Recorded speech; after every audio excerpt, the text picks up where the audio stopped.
बच्चों, mental math कक्षा 10 के अगले भाग पर चलते हैं। और आप सभी बच्चे देख रहे हैं आपका अपना यूट्यूब चैनल जिसका नाम है maths with Hari sir, special Hindi medium के बच्चों के लिए। आइए करना शुरू करते हैं।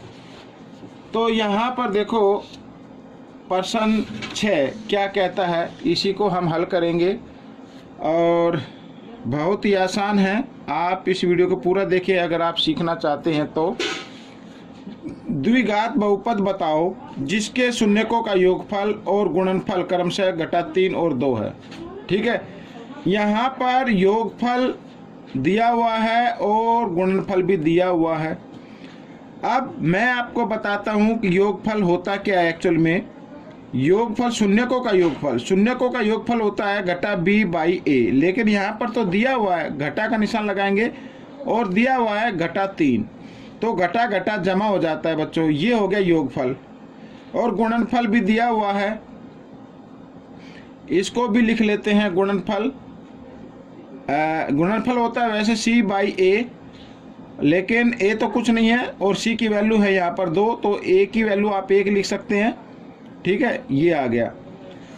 अब हमें द्विघात बहुपद बताना है। अब यहाँ पर k कोई वास्तविक संख्या ले लो, तो समीकरण जो बहुपद होता है या समीकरण होता है वो होता है ax की 2 जमा bx और यहाँ पर जमा c, ये वाला। अब हमें करना क्या है, a तो कुछ नहीं है तो a की जगह आप 1 ना लिखे, अगर नहीं लिख भी देंगे तो भी गलत नहीं होगा और नहीं लिखें तो भी 1 समझा जाता है। यहाँ पर जमा b क्या है 3 है तो 3x और c क्या है 2 है तो 2। ये आपका उत्तर बन गया बच्चों। इस तरीके से आपको प्रश्न हल करना है और दूसरों को भी सिखाना है अगर आपको आता है तो। आइए करते हैं प्रश्न नंबर 7। द्विघात बताना है, द्विघात बहुपद बताना है यहाँ पर भी। ठीक है, बहुपद नहीं लिखा गया, बहुपद बताना जिसके शून्यक दिए हुए हैं बच्चों। यहाँ पर अब शून्यक दिए हुए हैं तो शून्यकों का योगफल निकाल लेते हैं।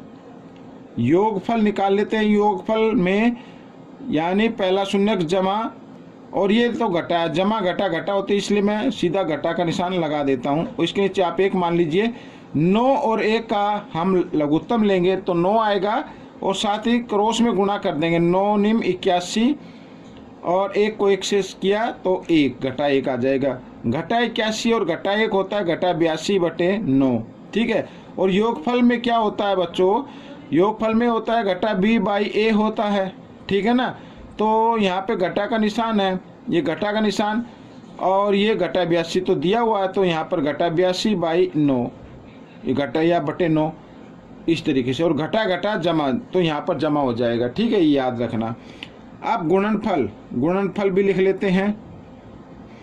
तो गुणनफल में ये पहला शून्यक गुणा दूसरा शून्यक, ठीक है, और गुणा में कट जाते हैं, घटा घटा जमा, तो ये आ गया।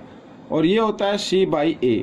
ठीक है, अब यहाँ पर k कोई वास्तविक संख्या मान लो तो ax की 2 जमा bx और जमा c, ये द्विघात बहुपद होता है। अब हम इसको करते हैं, लिखते हैं। तो a क्या है बच्चों, यहाँ पर a अभी आप a की माने तो यहाँ पर x की 2 और जमा b क्या है 82/9, तो 82/9 लिख लीजिए और x ऐसे, और c क्या है 1 है।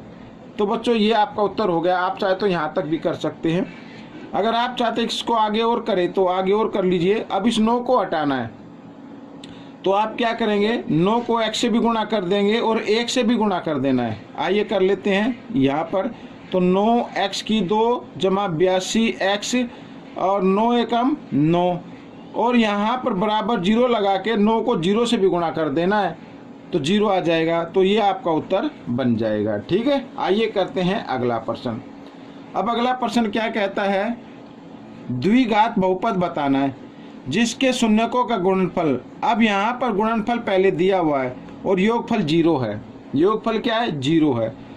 तो बच्चों योगफल 0 दिया हुआ है, गुणनफल दिया हुआ है, बहुपद हमें बताना है। बहुत ही आसान है। अब सबसे पहले मैं आपको बताता हूँ।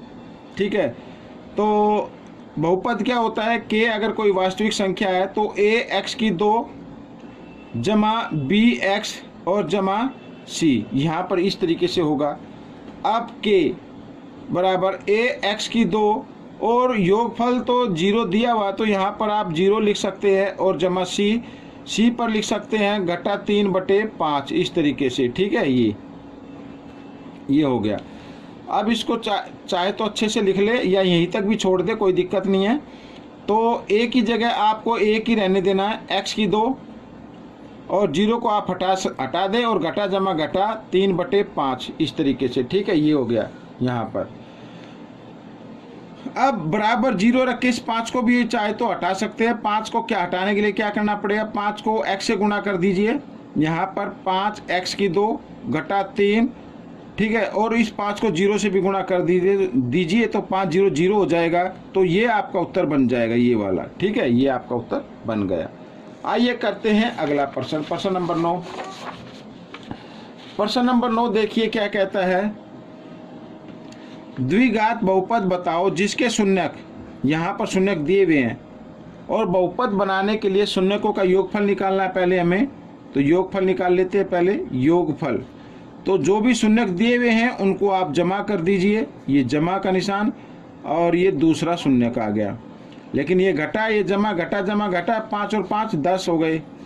ठीक है, और शून्यकों का योगफल होता है घटा b/a, यानी b/a होता है, घटा का निशान और b यहाँ पर ये 10 माना जाएगा, यानी घटा 10 हो जाएगा शून्यकों का योगफल।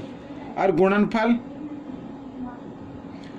गुणनफल भी निकाल लेते हैं। यहाँ पर देखो गुणनफल में इनको गुणा करना है, तो a जमा b और a घटा b। ठीक है, सिर्फ निशान ही अलग है, बाकी तो सेम संख्या। तो a जमा b, a घटा b क्या होता है, a की 2 घटा b की 2 इस तरीके से। तो 5 को 2 बार गुणा किया 25, और जब वर्गमूल 2 को 2 बार गुणा करें तो 2 आ जाएगा, 25 में से 2 घटा देंगे तो आ गया 23, और ये बराबर होगा c/a के। a का मान कुछ नहीं तो 1 मान सकते हैं, तो c बराबर 23 आ गया। अब यहाँ पर बहुपद बताना है बच्चों। बहुपद क्या होता है, देखो ax की 2, ठीक है, जमा bx और जमा c, यही तो होता है। अब जो हमारे आए हैं यहाँ पर b की वैल्यू आई, b की जगह पुट करनी है, c की वैल्यू c की जगह पुट करनी है, रखनी है, तो आपका उत्तर निकल आएगा। तो a की जगह कुछ नहीं है तो 1 लिख दीजिए, और कुछ नंबर ना भी लिखे तो भी 1 माना जाता है, और चाहे तो आप 1 इस तरीके से लिख भी सकते हैं। अब देखो आगे b क्या है, घटा 10 है, तो यह घटा 10x, और c क्या है 23 है, तो जमा 23। ये आपका उत्तर बन गया बच्चों। ठीक है, ये आपका उत्तर बन गया, यानी x की 2 घटा 10x जमा 23, ये आपका उत्तर बन गया। आइए करते हैं इस भाग का आखिरी प्रश्न। अब यहाँ पर ये काफ़ी महत्वपूर्ण प्रश्न है, और इस तरीके से अगर आप इसको करेंगे, मैं आपको बताता हूँ कैसे हल करना है। अगर आपने एक बार सीख लिया तो आपको, मुझे उम्मीद है कि आपको जरूर आएगा और दूसरों को भी आप बताएंगे। देखो यहाँ पर लिखा है द्विघात बहुपद, ये बहुपद हो गया, के शून्यक अल्फा और बीटा है। इसके शून्यक क्या है, अल्फा और बीटा। तो यहाँ पर ये जो समीकरण लिखा हुआ है इसका मान निकालना है।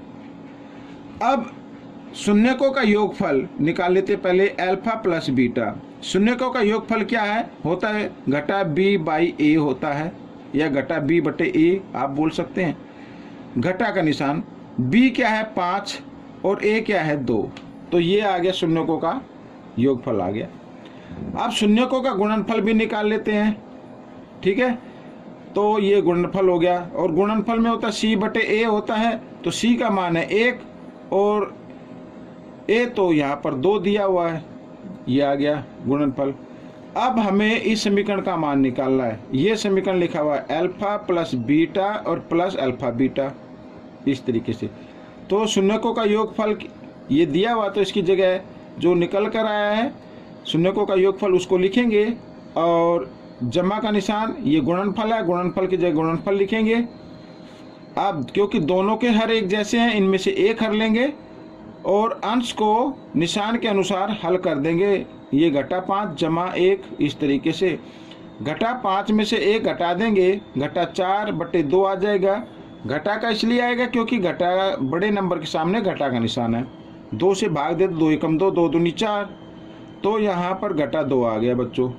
ठीक है, तो मान कितना आ गया, घटा 2, तो ये आपका उत्तर निकल गया। तो बच्चों ये वीडियो कंप्लीट हो गई है।